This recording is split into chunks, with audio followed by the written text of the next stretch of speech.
everybody, welcome back to the channel, and this is where you get your daily news. If you guys don't already know, I tend to post a news video every single day, and I tend to post either a vlog or something else.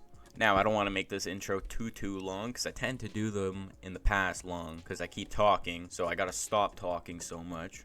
And we're just gonna get right into the news. I don't know how many headlines I have here for you guys today, but you guys already know how we do it. We're scrolling on the real news source, x.com. So, breaking. Watch as RCMP intercepts 9 people, including 5 children. So, breaking. So, the RCMP intercepts 9 people, including 5 children, and they were trying to cross into Canada, and it was below without 20. Factoring in. And you can see our members are then getting ready to call them out.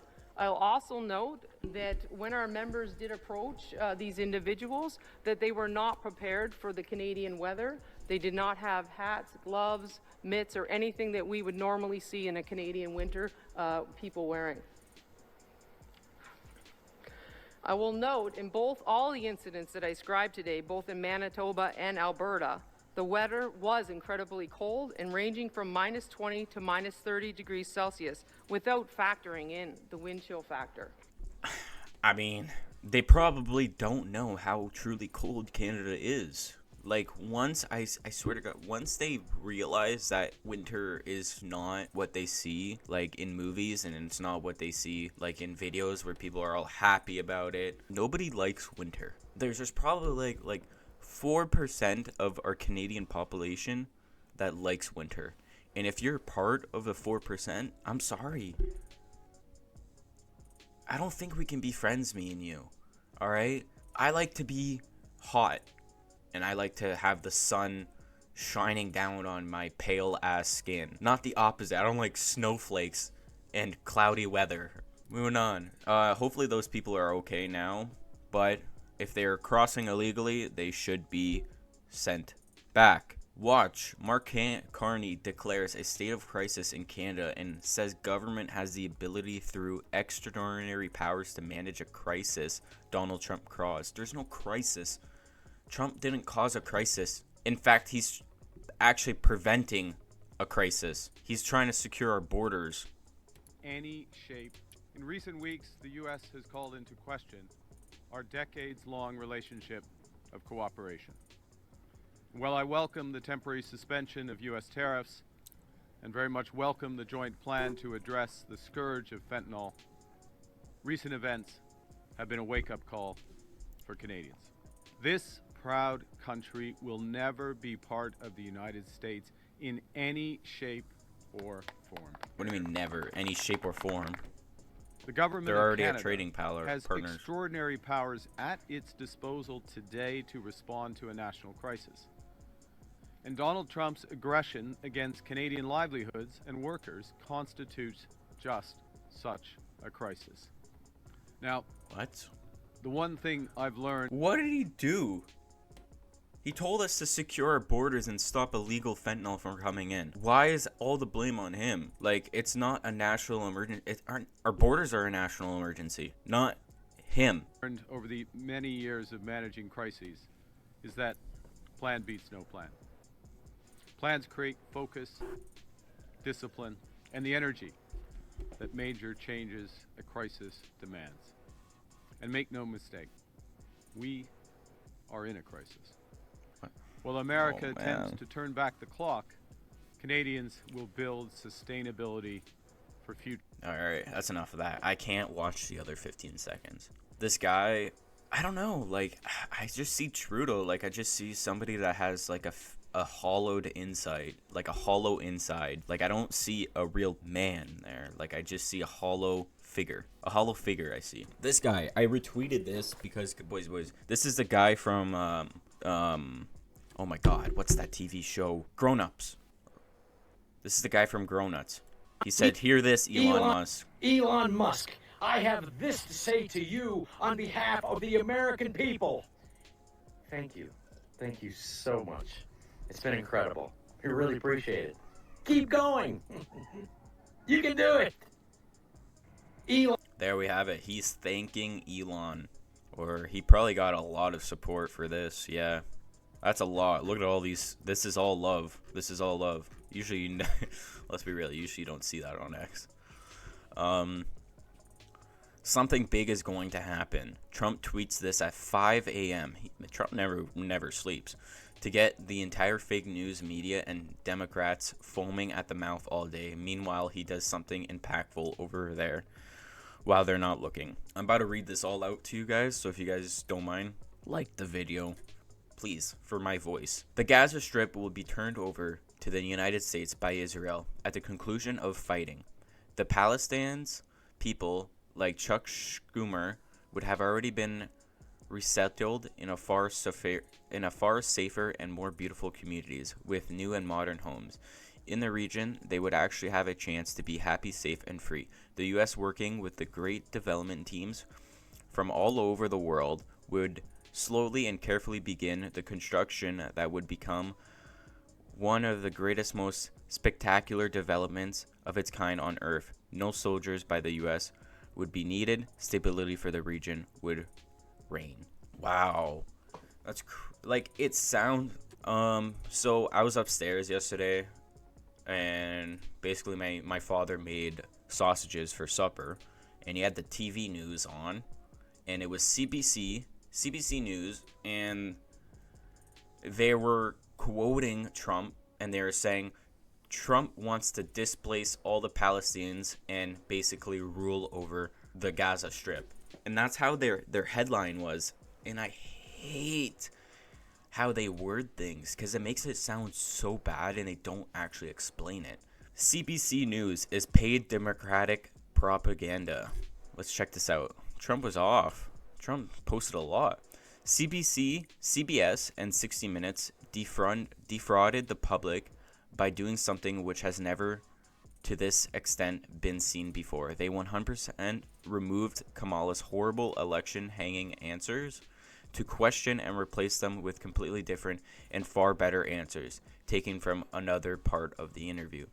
This was election changing stuff, election interference, and quite simply election fraud at the level never seen before. CBS should lose its license, and the cheaters at 60 Minutes should be thrown out, and this disreputable news show should be immediately terminated, with the new Democratic scandal that just arose with respects to USAID illegally paying large sums of money to Politico and other media outlets. The question must be asked, was CBS paid for committing this fraud? Many scammers to come. This will go down as the biggest broadcasting scandal in history. Wow.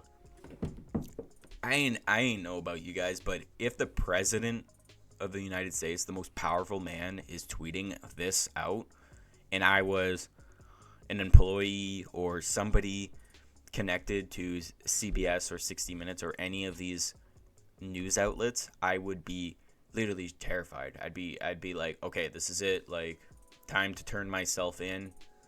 I'm getting like, I'm done. Like, you can tell right now Trump is gonna go after them, and like try and probably will shut them down. He's the president of the United States, and there's been so many scandals around them. They're gonna get shut down probably. Let's be real, boys. Let's be real. Which is why you can come here to your most trusted news source, where I can't say I'm unbiased, but I don't know, I have a really common sense take on things. So please subscribe to see all the latest headlines. So Poilievre, if you guys don't know him, he's basically somebody, he's running for the Parliament of Canada, and he's the most popular one, and he has the most common sense, apparently. Let's read this title first. Poilievre shuts down a reporter and calls out the Liberals for using the Charter of Rights and Freedom to defend fentanyl dealers instead of protecting the law-abiding Canadians. Whoa. That's a big headline. We're going to have to check out this video. If you kill dozens of people, you should go away for life. Mm-hmm. And that is what we will do. Common sense. I will lock up these fentanyl murderers, and we will throw away the key. And I will do it not just to save lives, but to uphold the Charter of Rights and Freedoms. En français. but would you use 33 to insulate the law so it doesn't get backed down in court? Oh, it won't. No, well, because the judges are going to be obliged to by Section 7. It's clear that people have the right to life, liberty, and security of the person. So, what I'm proposing is necessary to uphold the Charter of Rights and Freedoms. And you do not have the right to go out and kill 20 or 30 people by spreading poison in the community. That is not a charter right. So the Liberals believe that mass fentanyl murderers who have taken 50,000 lives have the right to go free on the streets. That is how they interpret the Charter. Here's how I interpret the Charter. That law-abiding people have the right to expect that their children will not die in back alleys. That's the charter right I will uphold. Next question. Damn. I mean, so far, boys, Pierre's still got my vote for this election whenever we do decide to have an election in Canada and our government is not prorogued. So, eventually, maybe it'll happen 3 months from now where I vote for Pierre. Maybe it'll happen in 2 months. God knows, maybe it'll happen a year from now where I'll vote for him. But nonetheless, the longer we wait to have an election in Canada, the more the odds are swayed to like that little bit of a percent that Trump buys Canada. Like the longer we wait and all of our citizens, everybody in Canada is going crazy, the more that percent grows. Like right now, I would say there's probably, let's be real, there's probably like 1% chance that Canada gets bought out right now. But I'm telling you guys, as this stuff grinds on and no changes in Canada have been done, like people are already suffering. It's just that percent is going to eventually grow to 2%. Maybe 3.5%, you know? Elon Musk tweeted out, what is this face? What is that emoji? Like a thinking emoji? Why did USAID give $65 million to the World Economic Forum? Total funding, $52 million, $16.1 million. I don't know. Recipient, World Economic Forum. The World Economic Forum is its own form of a country, but has no territory. So they claim that they have jurisdiction in every fucking nation, because they're in every nation pretty much. Oh, they are such a bad group of individuals. Such a bad group of individuals. And look, the USA got audited, and they're finding so much dirt underneath it, and that's just one government agency. Out of, like, I can't remember, I think there's like over 4,000 government agencies in the US. I highly suggest you guys go follow Blender News. This guy is amazing. Actual, like, in-depth videos and well made. Why Trump is attacking Canada and how China took over. Trump's 30-day tariff pause won't fix Canada's crime problem. Beijing backed the cartels and corrupt. Okay, this is a major headline, boys. This is a 6-minute video. We're gonna watch a minute of that.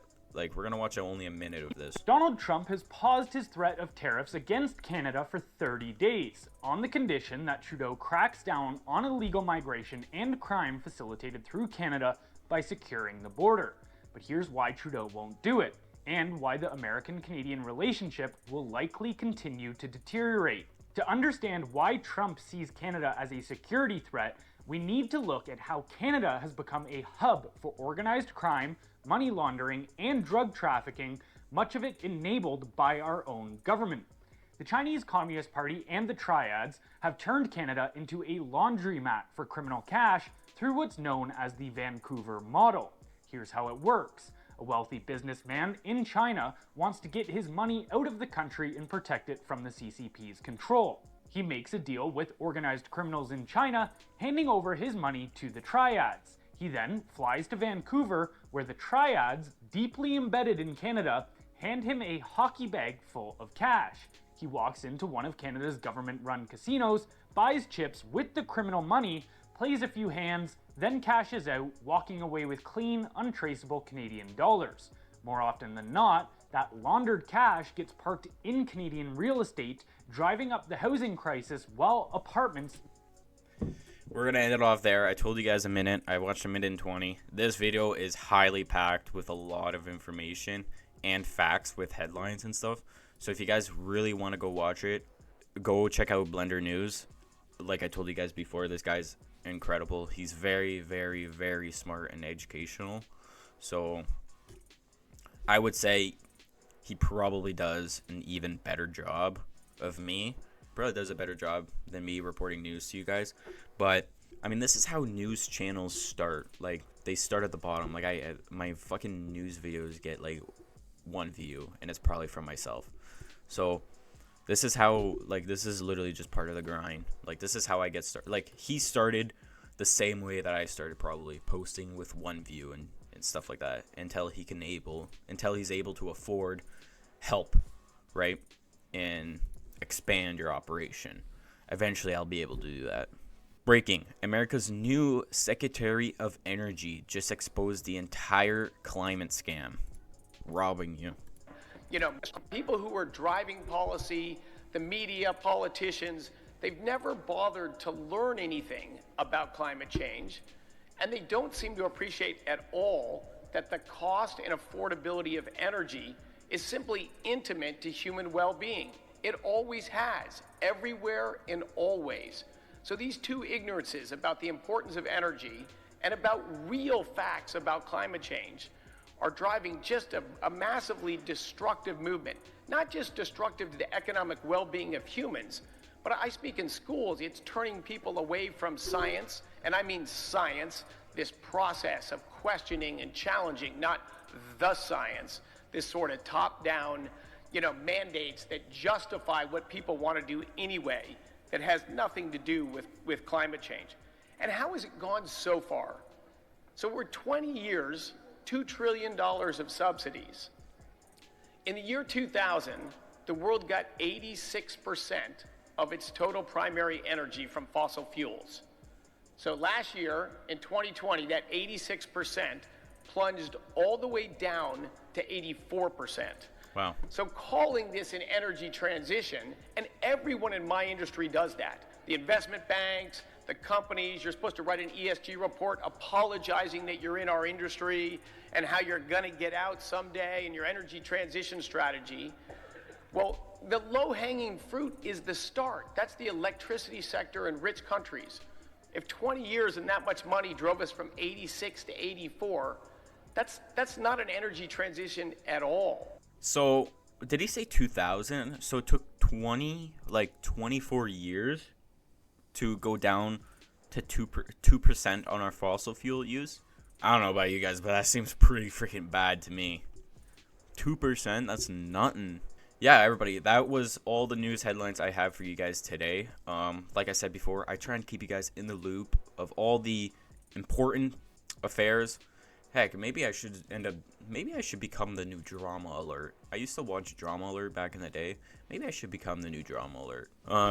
Hope you guys like this episode of the news stock, and hopefully Canada figures out its shit, and maybe I probably won't ever stop saying this. Maybe there is a distant future to where we are the 51st state, and I could just move to Florida really easily.